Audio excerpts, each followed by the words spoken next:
Bienvenidos y bienvenidas. Hoy ponemos la lupa sobre la frase más peligrosa de la historia reciente de Catamarca. Aquí no pasó nada. Desafiamos el relato oficial que pintó a la provincia como una isla de paz durante la dictadura. Pero, ¿qué pasa cuando escarbamos esa paz? ¿Qué encontramos debajo de esa alfombra institucional? Para desarmar este mito, hoy tenemos con nosotros al magíster José Ricardo Ariza, que nos ofrece en su trabajo 3 claves para interpretar la memoria del pasado reciente en Catamarca. Este trabajo, sin dudas, nos invita a la incomodidad. ¿Cómo le va, profe? Hola Andrea, buen día, ¿cómo estás? Vamos a ir desarmando este trabajo que usted escribió en base a esas 3 claves que propuso. Vamos a arrancar con una frase que usted tiene en el título de su trabajo y que cita al ex gobernador Castillo. Catamarca fue una isla donde se respetó a la persona. Se dejó de lado ideologías políticas viviéndose en armonía. La pregunta es, ¿cómo se logra instalar este relato tan poderoso y tan negado de la memoria, de la conciencia colectiva de una provincia como la nuestra? Bueno, en principio hay un aparato cultural que previo al golpe, durante el golpe y posterior al golpe de la dictadura, construyó eso, ¿no? Esa idea de que Catamarca fue una isla. Fíjate que el tema central no se vivió con ideología política y en realidad el golpe está cargado de una fuerte ideología negadora de los derechos humanos, negadora de la condición humana, muy referenciada en una doctrina religiosa, con un horizonte ético muy determinado. Desde nuestra perspectiva, es antihumanista, colonialista, imperialista. Entonces, tiene todo un sesgo y una carga ideológica que, acompañado de ese aparato cultural, pudo imponer esta idea que acá no pasó nada, ¿no? Y que los que se inmiscuyeron en esas prácticas políticas eran extraños, ¿no? Extranjeros, enfermos, gente ideologizada. Justamente por eso él recupera el concepto de una sociedad sin ideología, ¿no? O por lo menos un gobierno sin ideología política. Trata de hacer una especie de asepsia que la realidad y la investigación histórica lo desmiente. Usted habla de 2 tipos de memoria, la que denominan M, que sería este relato que está incrustado, y habla también de la anamnesis, esta necesidad de recordar eso que se nos impuso olvidar de alguna manera. ¿Cuál sería el costo social y también el costo político de esto? Es muy grande en el sentido de que el proceso de recordar, de reconstruir la memoria, implica de algún modo tratar de comprender las causas y los sentidos de la lucha de aquellos que militaban por una sociedad diferente, ¿no? Y eso sin duda genera ser tomado como diferente justamente por ese aparato cultural que aún hoy está vigente. Hoy hay formas de estigmatización que son un reflejo de aquellas estigmatizaciones. Por ejemplo, o situarte, vos sos de derecha, sos de izquierda, se normaliza un pensamiento y ese pensamiento normalizado es el que se constituye en el deber ser. Tiene costo social que lo han vivido, por ejemplo, los familiares de las víctimas del terrorismo de Estado. Ellos se sintieron huérfanos. Vos imaginate Belén, enero, un verano, una familia que se disponía a disfrutar de una boda y una noche llegan 30 unimos con 300 soldados a ocupar una casa que estaba preparándose para una fiesta. En la oscuridad de la noche arrinconan a los familiares, los maltratan, los violentan, abusan de ellos en términos físicos, hacen tortura psicológica y raptan a una de ellas. Me estoy refiriendo a Yolanda Borda, que fue secuestrada en Belén. Eso, la Unión toma el relato que el padre da en la comisaría y al final hace una acotación, que es la estigmatización. Se presume que tenía actividades subversivas. Y Yolanda era una estudiante, una militante social, alguien que estaba comprometida con las causas sociales, con la lucha contra las injusticias, fundamentalmente sociales. Esa familia en Belén fue aislada. Algo habrán hecho Y en Belén hubo dos familias que tienen víctimas de desaparición, que es el caso de los Carrera y de los Bordas. Pero acá lo sufrieron los Villegas, las familias Cano, es decir, en general todas las familias que estuvieron involucradas en ese proceso no fueron estigmatizadas, marginadas, olvidadas, negadas, ¿no? Hay todo un proceso de construcción de una normalidad que tiene que ver con esta idea que instala el gobernador, que no es casual el momento que lo dice. Lo dice el 7 de diciembre de 1983, 3 días antes de traspasar el mando. Y ese discurso se instituye como lo normal. Aquí no ha pasado nada. Fuimos una isla, se respetaron los derechos humanos. Y hay evidencia que eso no pasó. Cuando leía ese fragmento, me quedé realmente pasmada por la carga simbólica que tenía, y me acordaba de un texto que leí de Noemí Gioval Blacha, donde ella hablaba de lo que significaba controlar el discurso público. Usted da cuenta de eso cuando dice que se legitimaba la ilegalidad. Eso es un elemento de tanto, ¿no? Y lo que uno descubre en la fuente es justamente la instalación de la normalidad. Está bien dar un golpe de Estado por el vacío de poder, porque el peronismo es un gobierno que no sabe gobernar, sobre todo Isabel. La construcción de la imagen de Isabel como un ser nefasto, inútil, también una carga muy negativa. Si bien es cierto, fue un gobierno que tuvo crisis, que tuvo problemas, que había disidencias internas, que el peronismo no estaba unificado, que tenía dos grandes líneas que disputaban el poder, y una de esas líneas en términos militares estaba derrotado, que la guerrilla en principio del 76 estaba derrotado, pero sin embargo la subversión ideológica, que es lo que instalan posteriormente a la dictadura, era lo que había que destruir. ¿Y qué era ser subversivo ideológico? Querer justicia social. Hoy diríamos oponernos a la reforma laboral.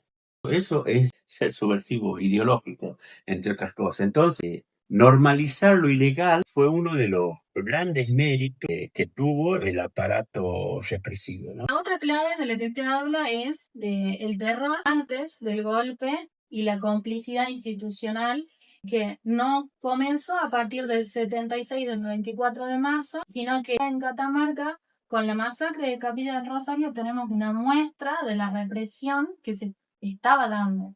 Sí, justamente estos son aportes que hicieron otros equipos de investigación, que el nuestro lo tomó como referencia para partir de un punto crítico, porque esta es una gran discusión. Se habla del terrorismo de Estado a partir de la dictadura, ¿no? Desde 1976. Pero no, otras investigaciones, como la de Anita Gemio, Santiago Garaño, que se especializaron en el operativo Independencia, y cómo el aparato represivo del Estado se constituye como una especie de preanuncio de lo que va a ser la dictadura, como una especie de campo de ensayo. Efectivamente, en Tucumán nosotros podemos ver que los rasgos más característicos del ritmo de Estado se instalan con el operativo Independencia. Y el operativo de Independencia, si se quiere, enciende la llama de ese gran proceso de represión a partir de lo que ocurre en Catamarca en agosto de 1974, porque los decretos que van a legitimar y justificar las acciones represivas del Estado constitucional primero y del Estado dictatorial después, tienen origen justamente, por lo menos en esta zona del país, y en el caso de la Operativa Independencia, como antecedente inmediato lo que ocurre en Capilla del Rosario, que efectivamente es una masacre, y allí también podemos ver que hay una gran participación de un sector civil que va a justificar toda esa construcción del aparato represivo con el fin de aniquilar el accionar subversivo, ¿no? Y ese aniquilar tiene consecuencias nefastas y profundas. Es importante tomar esa cuestión porque este acontecimiento, este proceso se dio durante un gobierno constitucional. Entonces eso también nos permite ver que estas actividades represivas no se dieron solamente a partir del golpe o de forma aislada, sino que responden a un plan orquestado a nivel nacional, de forma orgánica. Además, no hay que perder de vista que el primer cambio en términos de la estructura económica se lo propone con el Rodrigazo. También la antesala, en términos económicos, a través de esa política de ajuste, de esa devaluación, tiene los cánones del el paradigma que se va a instituir en la época de Martínez de Oz. Donde hay ajuste y represión. Esa es una fórmula que históricamente se ha dado. Lo vimos en los años 60, en los 70, en los 80, y lo estamos viendo hoy, ¿no? La economía termina explicando siempre la política, ¿no? El plan económico termina explicando lo que sucede en el campo de la política. Entonces, no hay que dejar de lado esa cuestión esencial para entender por qué hay terrorismo, por qué hay represión, por qué el tamaño de la represión y hacia quién va dirigida la represión, ¿no? Que van a ser 2 o 3 actores fundamentales que habían constituido el núcleo de la acción política que derrota la Revolución Argentina, que son los trabajadores y los estudiantes. Y justamente hacia ellos están orientadas los aspectos represivos, hacia los jóvenes estudiantes y hacia los trabajadores organizados. López Rega, Rodrigo, se van del gobierno por la presión y la movilización de los trabajadores, pero no la CGT. La CGT se suma al final del proceso, cuando Isabel no tiene más remedio que echar a su mano derecha, que era López Rega, pero por la movilización que había en las bases sindicales y por el alto grado de politización en los sectores estudiantiles, ¿no? Esa movilización es la que fragúa el éxito de este primer plan de ajuste que se lleva a cabo en el gobierno peronista. Esto no hay que perderlo de vista. Por eso vos vas a encontrar que en un sector del peronismo va a haber un amplio apoyo a esa política represiva que se instaura en 1975 con el Operativo Independencia. En realidad, noviembre del 74 ya tenemos el aparato represivo organizado. Para hacer una unión entre las cuestiones económicas y la cultura del miedo que se implementó. En el trabajo habla de la ley de prescindibilidad. Eso me pareció muy curioso y también cargado de simbolismo. Claro, esa es la primera medida que se toma en Catamarca, la ley de prescindibilidad, donde el interventor militar decidía el futuro de las personas, fundamentalmente haciendo especie de listas negras. ¿Y quiénes van a ser las víctimas de eso? Bueno, nosotros sabemos que nuestros estados provinciales son estados clientelares. Un voto por un cargo. Si yo voto y como que hay obligación de que me den un cargo. Que también refleja lo que nosotros somos en términos de estructura económica. El principal tomador de empleo históricamente, o por lo menos desde los años 30 hasta acá, es el Estado provincial. Entonces, se ataca fundamentalmente a ese sector que está vinculado al campo de lo político, tratando de romper esa alianza, esa unidad entre la dirigencia política y su base electoral.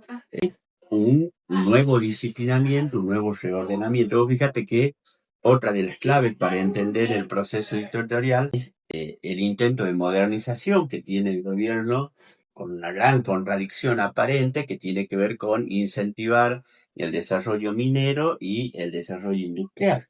No nos olvidemos que las leyes de promoción industrial sucesivamente venían dándose de los años 70, que el peronismo a través del acta de reparación histórica la pone en marcha, y el gobierno de Carlucci va a tener como gran mérito que se instala una de las industrias de la fábrica de modelos en la Argentina, que es la industria textil con la fábrica de alpargatas, y es la primera gran inversión que hace el Estado para el desarrollo del oro, la plata, básicamente de Farallón Negro, ¿no?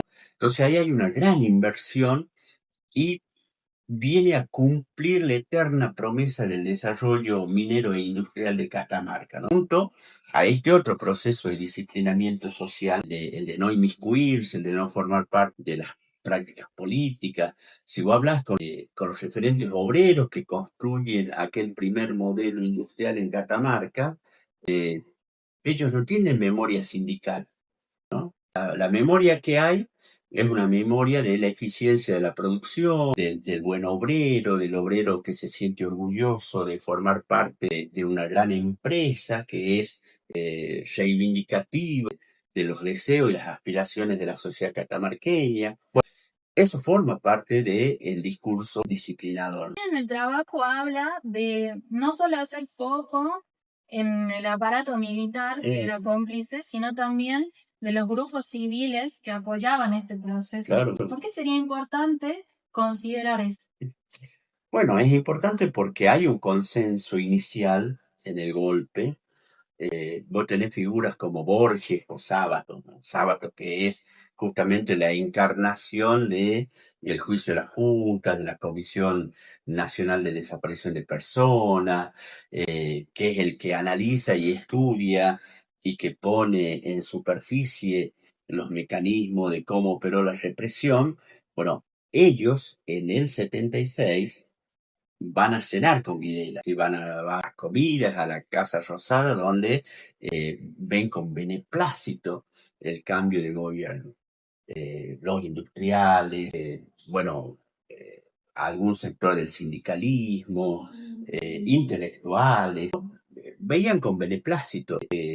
Digamos que el golpe tuvo un consenso inicial que se va reconfigurando y en algunos casos rompiendo a medida que se toma conciencia de lo que efectivamente fue la dictadura. En el caso de Catamarca, hay un sector de la sociedad que es profundamente conservador y, para decirlo en términos actuales, antipopulista.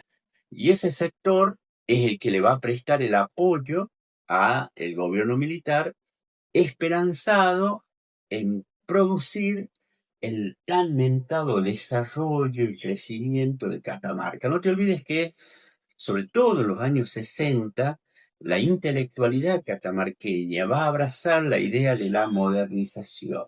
Es decir, Catamarca tenía que modernizarse. Pero fíjate que ocurre cosas que van en contra de esa modernización. En el año 77 se levantan las líneas férreas, que hacia fines del siglo XIX y principios del siglo XX era el ícono de la modernidad. Tenemos industrialización, que es uno de los elementos que los analistas dicen, bueno, ¿cómo definimos una sociedad moderna? Cuando hay una población altamente alfabetizada, una sociedad industrializada, una sociedad con altos índices de urbanización, con participación política, con mecanismos de selección de sus dirigentes de forma democrática. Esa es básicamente una definición de una sociedad moderna. Tres de esos componentes de la modernidad, la dictadura no las tiene. Sin embargo, la dirigencia civil que participa, cuando digo dirigencia civil te estoy diciendo Federación Económica, la Sociedad Rural de Catamarca llama a sus socios a regenerarse, a aprovechar la oportunidad que significaba la dictadura militar. Los centros vecinales, por ejemplo, van a ser muy activos, partícipe de las obras públicas, ven en Castillo un gran realizador, varios, digamos, lo que llamamos periféricos, marginales de Catamarca, van a tener acceso al asfalto, a las cloacas, en muchos casos al agua potable, que eran deudas, ¿no?, históricas de la sociedad catamarqueña. En ese gobierno, Carlucci le abre el camino desde Belén a Antofagasta. Antofagasta pertenece a Catamarca desde 1945 y recién en 1977 va a tener el camino. Sí, tan significativo es para la sociedad antofagasteña que le ponen a un volcán el nombre de Carlucci. Si vos vas a Antofagasta y decís, che, ¿cuál es el volcán Carlucci? Te van a decir aquel que le ponen en homenaje. Justamente, ¿por qué? Porque hay una demanda social, civil, que se siente interpretada, satisfecha en muchos casos en este gobierno. Entonces, ese consenso inicial, en muchos sentidos en Catamarca, se extiende en el tiempo, ¿no? ¿Por qué? Porque hay respuesta a viejas demandas, pero también porque hay un fuerte sentimiento antipopular de la clase dirigente que ve en los modelos populares un estorbo a sus intereses. Me quedé pensando en esto que hablábamos de que las complicidades civiles también las podemos ver cuando en el texto usted menciona que hubo secuestros, hubo requisas en el pleno centro de la capital, y cómo llegamos a que se borre o se omitan estas situaciones, pero también se borre de la memoria histórica los nombres propios de esas personas que sufrieron esas represalias, ¿no? Como Gregorio Ponce y Griselda Ponce. Se instala el miedo. Yo te voy a contar una anécdota personal, ¿no? Yo hice la primera comunión en octubre del año 74. O sea, ya había ocurrido Capilla del Rosario. Creo que es ese año o el año siguiente cuando se promocionaba la idea de que había grupos extremistas que iban a hacer explotar una bomba en la procesión de la Virgen del Valle. ¿Cómo se construían esas ideas de la presencia de subversivos, de terroristas? Te lo digo porque mi madre, mientras me arreglaba para que vaya a la iglesia, me decía: tenga cuidado, mi hijo, porque hay terroristas. Yo no entendía que eran terroristas, pero la expresión de mi madre, la gestualidad, su miedo, me lo transmitía, ¿no? Posiblemente mi madre tampoco tenía una idea acabada de lo que era eso, pero en casa se leía todos los días el Diario de la Unión, ¿no? Y bueno, a veces El Sol. Y también se compraban revistas nacionales.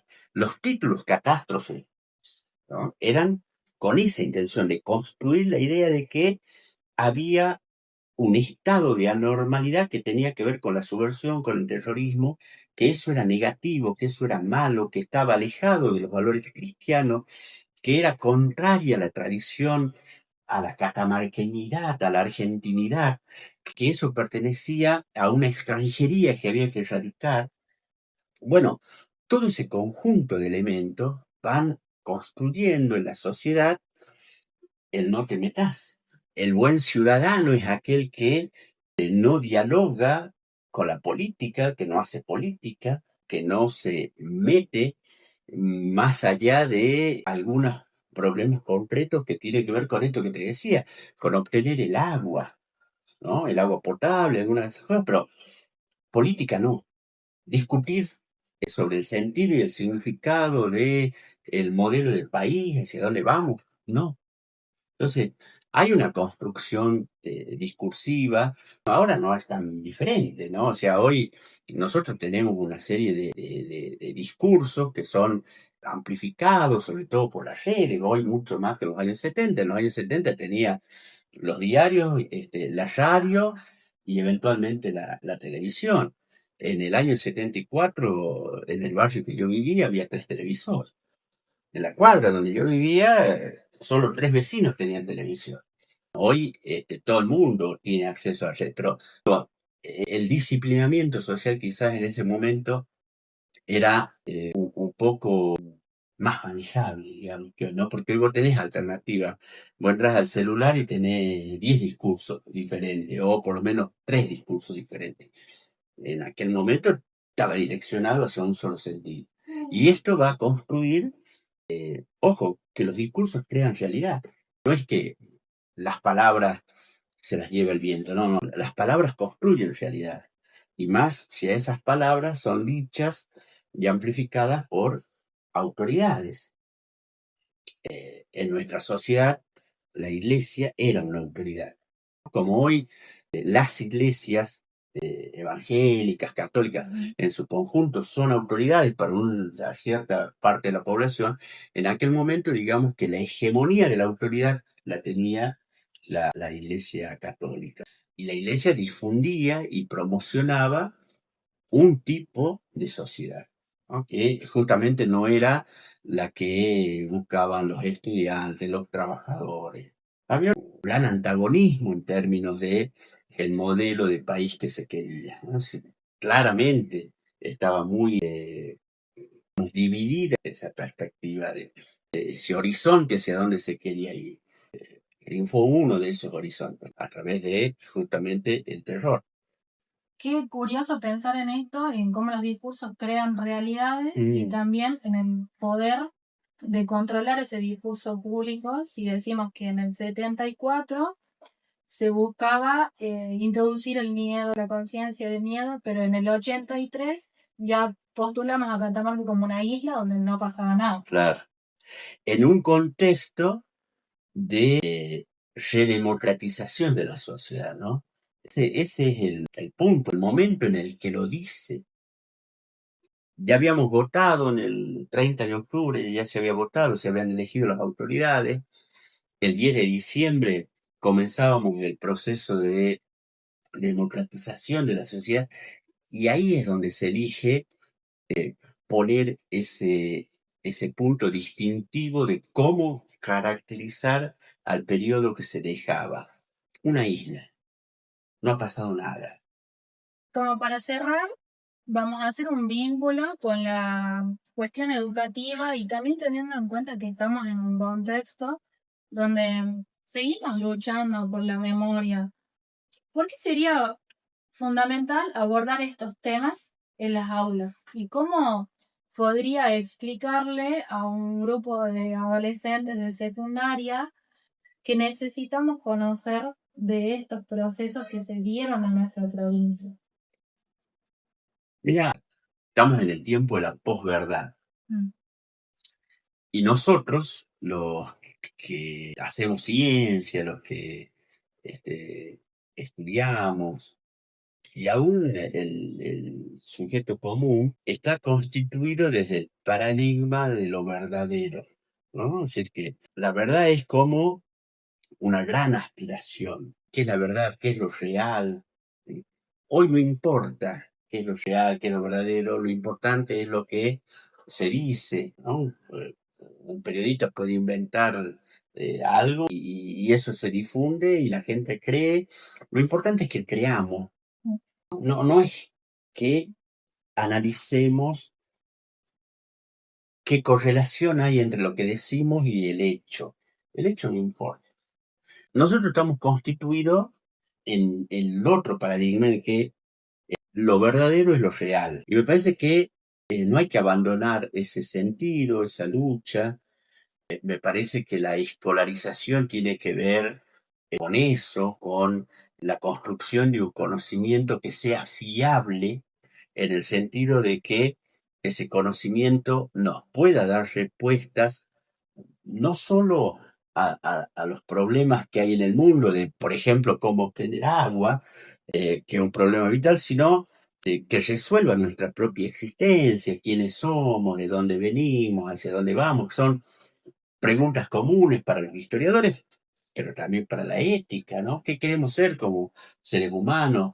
No da lo mismo ser un sujeto ambicioso, especulador, que va detrás del dinero como único objeto para referenciarse en la vida, soy en función de lo que tengo el mejor celular, tengo la mejor camisa, la mejor casa, digamos, lo material define la existencia. Nosotros creemos que hay otros elementos que también ayudan a definir la existencia y fundamentalmente la convivencia, que es interpretarte a vos como un otro igual a mí. Y yo creo que en ese sentido, la verdad, la memoria, la justicia, que son valores que se instituyen en aquel lejano 1980, y si querés, desde 1977, 76, que empiezan las madres con su lucha, con su prédica, me parece que ese horizonte ético no debe ser abandonado porque el riesgo es caer en un modelo social muy parecido al terrorismo de Estado. Entonces, el tratamiento de estos temas en la escuela es fundamental justamente para evitar caer en ese horror que fue la dictadura militar. Sí, también creo que es importante la historia para la construcción de nosotros como sociedad y en convivencia con otros, apelando a esto que usted enuncia en el trabajo de la existencia de las memorias. Claro, hay múltiples memorias, Que van no hay una sola. Y me parece que justamente volviendo a esta idea de la búsqueda de la verdad, es encontrar esas memorias que han sido soterradas, tapadas, no dichas. Todavía están muchos de los testigos que han vivenciado esa situación. Vos imaginate ir a tu lugar de trabajo y encontrarte una lista que ya no perteneces a ese lugar de trabajo. ¿Por qué? Porque no es todo. Y por tu manera de pensar. Es terrible. Eso alguna vez fue normalizado. Eso alguna vez estuvo bien. Y eso no está bien ni antes ni ahora. Entonces me parece que la búsqueda de esos discursos, de esas manifestaciones del terror, porque uno asocia el terrorismo de Estado solamente a veces a la desaparición forzada, a la tortura, al secuestro. Y hay otras formas de terrorismo, que es esta, por ejemplo, quitarte el pan de la boca, sacarte la posibilidad de que vos puedas formar parte del aparato productivo de tu provincia, ¿no? Hoy hay otra forma discursiva de empujarte hacia ese lugar, ¿no? Formas más elegantes, formas más, si se quiere, más consensuadas, pero son igual de peligrosas y terribles que la ley 3090. Sí, pero también de alguna manera a veces se siente como que estamos volviendo a lo mismo o estamos viviendo situaciones similares con esto de, primero, la apatía, el rompimiento de lazos sociales está tan vigente y la no tolerancia del que piensa diferente. Claro, eso es tremendo. La estigmatización. Antes era vos sos subversivo, sos terrorista, hoy sos amarillo, azul, verde, cuca, ¿no? Zurdo. Y no se puede dialogar con alguien que piensa de ese modo. Mira, estaba pensando en la ley de educación que están proponiendo ahora, ¿no? Que es borrar el esfuerzo de 200 años de distintas generaciones, que es de tener un sistema educativo centralizado, estatal, común, ¿no? Acordémonos que la primera ley de educación se llama Ley de Educación Común, es decir, para todos. Hoy, justamente lo que se está buscando es una fragmentación social que tiene que ver con el sueño de las monarquías, de las aristocracias, que es una educación para un grupo reducido, para poco, una educación de calidad y una no educación para el resto.